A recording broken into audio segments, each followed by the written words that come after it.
राहुल बोंद्रे के प्रचार के लिए आ रहे थे राहुल गांधी चिखली में आने वाले थे, जिनसे मिलने हजारों की संख्या में लोग आए हुए थे, लेकिन विमान में टेक्निकली प्रॉब्लम की वजह से राहुल गांधी चिखली में नहीं आ सके, जिससे चिखली निवासी खफा हो गए हैं। इस मुद्दे पर बुल्ढाना प्रतिनिधि किरण चेजो ने लोगों से बातचीत की है। आइए जानते हैं लोगों की प्रतिक्रिया। महाविकास आघाडीचं सरकार जर आलं तर ते निर्णय चांगले योग्य घेऊ शकतो. कारण तरुण पिढी आज व्यसनाधीन झाली, तरुण पिढी आज नुकसानाकडे वळत आहे आणि त्यांना कौशल्य विकास योजना हे ज्या राबवल्यात त्याच्याबद्दल कुठल्याही अनुषंगाने काम करत नाहीये. कुठल्याही लाडक्या बहीण योजनेची ह्या हाताने द्यायची त्या हाताने काढायची हीच गोष्ट आहे. पब्लिक पाहून काय विषय वाटतो? पब्लिक पाहून तर मला चान्सेस महाविकास आघाडीचे वाटतात. नमस्कार. नमस्कार. कोणत्या गावून आले आपण? मी कोलारा. काय सांगसाल, काय वातावरण वाटते पब्लिक पाहून? माहोल एक नंबर, एक नंबर. 100% भाऊच. तुम्ही तर मनसे म्हणत होते पहिले. हा? नाही, मन बदललं भाऊ आता. हो. माहोल परिवर्तन झालंय. परिवर्तन झालं, कारण की राज ठाकरे काय बीजेपीच्याच वक्तव्यासारखं बोलायला लागलेत ते, बरोबर. त्याच्यामुळे काही हे नाही. आता महाविकास आघाडीची ना? महाविकास आघाडी 100%. आज काय 100% माझी बरोबर. काँग्रेस येणार. काय सांगसाल दादा, काय वातावरण वाटते पब्लिक पाहून? वातावरण पाहून तर राहुल भाऊ येणार आहे बा. राहुल भाऊ येतील का? हो, बरोबर. राहुल भाऊ आले तर कामं होतील का? 100%. बरं, ताईनं काही कामं केलेली नाही का असं म्हणायचं तुम्हाला? केले तर शेतकऱ्याचे अल्पा काय चालू आहे मग समजेल तुम्हाला काय कामं केली म्हणून.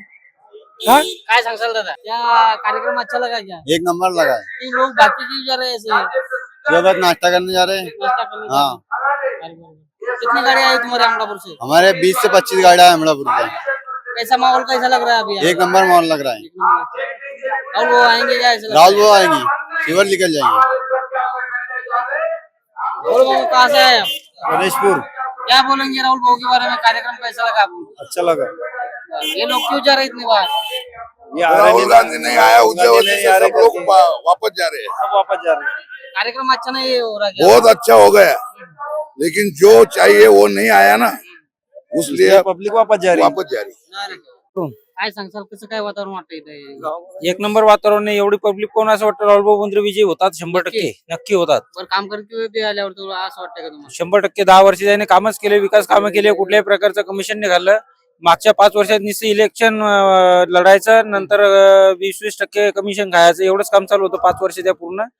आणि ही जे आघाडी सरकार होतं यांनी फक्त महाराष्ट्राला लुटायचं काम केलं. आता बदल होणार 100%. उद्धव ठाकरे साहेब त्यांनी व्यवस्थित काम केलं, त्याच्यावर जनता खुश होती. कोरोना काळामध्ये भारतात 3 वेळेस सर्वे झाला, त्यावेळेस उद्धव साहेब ठाकरे एका नंबरले होते चांगले मुख्यमंत्री म्हणून. महाराष्ट्रात सगळ्यात जास्त आहे ना, देशात सगळ्यात जास्त उत्कृष्ट काम केलं कोरोना काळामध्ये, त्याच्यामुळे डबल मुख्यमंत्री तेच होणार. आणि राहुल बोंद्रे 100% निवडून येणार. आजची पब्लिक पाहून घ्या, कौल घ्या तुम्ही. आजचा कौल जर घेता तुम्ही ना, मी गावोगावी फिरत आहे प्रत्येक खेड्यात, तर गावाच्या गाव राहुल भाऊ बोंद्रे यांच्या मागे आहेत. आणि यावेळेस तुम्ही काय सांगसाल दादा? काय नाही भाऊ, राहुल भाऊच निवडून राहुल भाऊ येणार. निवडून येतील. हो. काय कामं करतील का ते? हो, कामं करतील. ताईच्या ह्याच्यात कमी कामं झाले का जास्त झाले? कामं झाली, पण साहेब ते हुकुमशाहीनं झाले. तुमच्या ह्याने. हा. का बरं? ते पक्षांतर करा, कामं देतो असं अपवाद येत. राहुल भाऊ निवडून येते. मालाला कुठलाच प्रकारे भाव नाही. आणि या सरकारने, शिंदे आणि मिंदे गटा सरकारने सर्व शेतकऱ्याचं वाटोळं केलं. वाटेल तेवढं वाटोळं केलं. 7,000 रुपये देऊन महिलांना विकत घेतायत का? महिला 7,000 त्यांच्या भावाचं काहीही त्यांना घेणं देणं नाही. घरातला नवराच उपाशी आहे, तर भाऊ 7,000 रुपये देऊन आमचं घर पोचणार आहे का? अशी गत शेतकऱ्याची झालेली आहे. त्यांच्या 7,000 रुपयाला किंमत नाही आणि आमच्या मालाला भाव नाही. आणि ते लाडकी बहीण योजना फसवी अशी वाटते का तुम्हाला? फसवी फक्त 3 महिन्यात दिली. 5 वर्ष का नाही दिली त्यांनी? या 3 महिन्यातच का दे? या 4 महिन्यात कोणत्या गावाहून आले आपण? पेन सांगे. काय सांगसाल, वातावरण कसं वाटतं भाऊचं? वातावरण राहुलजी बोंद्रे आजच निवडून आले, निवडून आले. आजच आले, ही गॅरंटी देतो. बोंद्रे साहेब जर आले तर कामं होतील का आपल्या परिसरामध्ये? आपल्या चिखली तालुक्यातील प्रत्येक गावातले राहुल भाऊजी कामं करतील, हे आम्हाला पूर्णपणे विश्वास आहे. ताईनं कामं नाही केली का आपल्या मतदारसंघात? कामानं ताईने नॉर्मल कामं केले, तात्पुरते कामं केले. तुम्ही काय सांगसाल? जेवढे कामं पाहिजे होते तेवढे कामं पूर्ण केली नाहीत त्यांनी. पूर्ण केले नाही. नाही. राहुल भाऊ करतील का पूर्ण? आता आम्हाला अपेक्षा आहे की त्यांनी ते पूर्ण करावं. वातावरण पाहून कसं काय वाटतं? वातावरण पाहून तर असं वाटतं की ते येऊन निवडून येतीलच आणि ते आपले कामं पूर्ण करतील. जे अधुरे काम आहेत आणि चिखली मतदारसंघातून राहुलजीच निवडून येणार आहेत, राहुल भाऊ बोंद्रेच निवडून येणार आहेत. आणि ते जनतेचे, महिलांचे, शेतकऱ्यांचे सुशिक्षित बेकारांचे सर्वांची कामं करणार आहे आणि चिखली तालुका हा प्रगतीपथावर नेणार आहे असे राहुलजी बोंद्रेच निवडून येणार आहेत. महाविकास आघाडीचा विजय होणार आहे आणि सत्तेमध्ये पूर्ण महाराष्ट्रामध्ये सत्तेमध्ये महाविकास आघाडीचं सरकार येणार आहे ही मी ग्वाही देतो. परिचय द्या दादा आपला. माझा परिचय देवदास नामदेवराव लोखंडे, मुक्काम पोस्ट साखीगाव. काय सांगचाल एवढी पब्लिक आलेली महाविकास आघाडीचा कार्यक्रम? पब्लिकचा रोष आहे भाजप सरकारवर. बरं. का बरं नेमका काय विषय? गेल्या 10 वर्षापासून जो सोयाबीनला जो भाव पाहिजे होता तो त्यांच्या मनासारखा भेटून नाही राहिला. कारण गेल्या 8-10 वर्ष अगोदर सोयाबीनला 4300च्या वर भाव होता, बर म्हणजे 7,000पर्यंत. हा आता 10 वर्ष होऊनही महागाई तिप्पट झाली आणि 2 पट म्हणजे दुपटीनं सोयाबीनचा भाव कमी झाला. त्याच्यामुळे शेतकरी वर्ग पूर्ण नाराज आहे. बाकी काय सांगचाल? बाकी या सरकारचं जे धोरण आहे हा हे फसवेगिरीचं धोरण आहे, असं हे शेतकऱ्याच्या हिताचं धोरण नाही. नाही. हे फक्त चॉकलेट देतात, बुवा आम्ही तुम्हाला 2 आरोप देतो, 2 आरोप देतात. पण एका साधारण कास्तकाराचं 100 क्विंटल सोयाबीनवर 3 आरोपांनी जर म्हणलं तर आज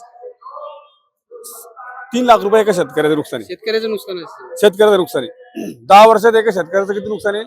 30,000. आणि मोदी काय बोलले होते की शेतकऱ्याच्या खात्यात आम्ही 15 लाख रुपये टाकतो. अहो या शेतकऱ्याच्या खात्यात 15 तर नाही टाकले, पण शेतकऱ्याचे उलट 30 लाख रुपयाचं यानं नुकसान करून लाडकी टाकलं. बहिणीला 1,500 रुपये देऊन राहिले ना. लाडकी बहिणी यानं सरकार स्थापन झालं त्या दिवशी जर दिलं असतं तर असं वाटलं असतं बघ खर्चाच्या मनात तनमन धन ना हे काम करू आले म्हणून लाडकी त्याच्यामध्ये बहिणी. काही फसवी योजना आहे. ऐन वेळेवर 1500 रुपये यांनी खात्यात टाकले, हे एक चेष्टा केल्यासारखं वाटतं. ते रोजचे किरकोळ सामानात कमीत कमी 150 ते 200 रुपये प्रत्येक सामानावर 10-20 रुपये जर म्हणलं तर रोजचं लाडक्या बहिणीचं किमान 200 रुपये नुकसान आहे. बैल किती तर रोजचे 50, नुकसान किती उराला 200 ते 250 रुपये. एका जवान पोराचं नुकसान किती उराला पेट्रोल सायकलवर कमीत कमी 2 लिटरवर 60 रुपये. महिन्याचे 1800 रुपये त्यांचं नुकसान उरालं. वर्षाचं किती झालं? 10 वर्षात एका जवान मुलाचं कमीत कमी 2 ते 2.5 लाख रुपये नुकसान झालं. त्यांना नोकरी नाही. हे एवढे हे जे तरुण वर्ग आहे बेरोजगार हा काय करणार भविष्यात? कारण न्यूज के लिए बुल्ढाना से किरण चेचोड़ की रिपोर्ट। माँ प्रभावती बिल्डर्स लेकर आए हैं सोनेगांव तालाब को लगकर प्राइम लोकेशन पर प्रभावती अपार्टमेंट में 2 BHK luxurious flat, a project by माँ प्रभावती बिल्डर्स। माँ प्रभावती बिल्डर्स के साथ होंगे अब आपके सारे सपने पूरे, वह भी किफायती दामों में। Speciality modular kitchen, lift facility, parking, POP in all rooms, 24/7 drinking water and many more facilities are available.